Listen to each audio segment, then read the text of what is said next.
नमस्कार, आपण पाहत आहात जनता अधिकार न्यूज। सत्य, निष्पक्ष आणि निर्भीड बातम्यांसाठी ओळख जनता अधिकार न्यूज। जनसामान्यांच्या हक्कासाठी नेहमी सज्ज। चला पाहूया आजच्या प्रमुख बातम्या। पिंपळगाव राजा ग्रामपंचायतीतील कथित गैरव्यवहाराविरोधात ठिय्या आंदोलन। 12 ऑगस्टपासून आमरण उपोषणाचा इशारा।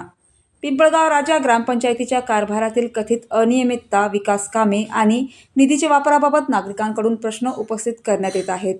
या प्रकरणाची चौकशी करून पारदर्शकता आणावी या मागणीसाठी इंजिनियर शोएब आसिम यांच्या नेतृत्वाखाली 10 ऑगस्टपासून ग्रामपंचायत परिसरात ठिय्या आंदोलन सुरू करण्यात आले आहे। ग्रामपंचायतीच्या निधीचा वापर, विकास कामे व आर्थिक व्यवहारांची माहिती मिळवण्यासाठी RTI अंतर्गत अर्ज दाखल करण्यात आले असून प्राप्त कागदपत्रांच्या आधारे वस्तुस्थिती जनतेसमोर मांडण्यात येणार असल्याचे आंदोलनकर्त्यांनी सांगितले।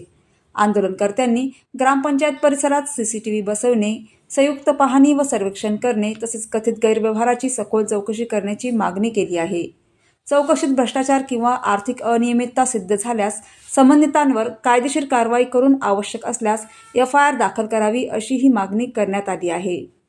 दरम्यान CEO किंवा जिल्हाधिकाऱ्यांनी प्रत्यक्ष पिंपळगाव राजा येथे येऊन पाहणी करून लेखी आश्वासन द्यावे अशी मागणी आंदोलनकर्त्यांनी केली आहे। 12 ऑगस्टपर्यंत ठोस कारवाई न झाल्यास ठिय्या आंदोलनाचे रूपांतर बेमुदत आमरण उपोषणात करण्यात येईल असा इशारा देण्यात आला आहे। निधीचा हिशोब द्या, जनतेला जबाब द्या अशी घोषणा देत आंदोलन शांततापूर्ण व लोकशाही मार्गाने सुरू ठेवण्याचा निर्धार आंदोलनकर्त्यांनी व्यक्त केला आहे।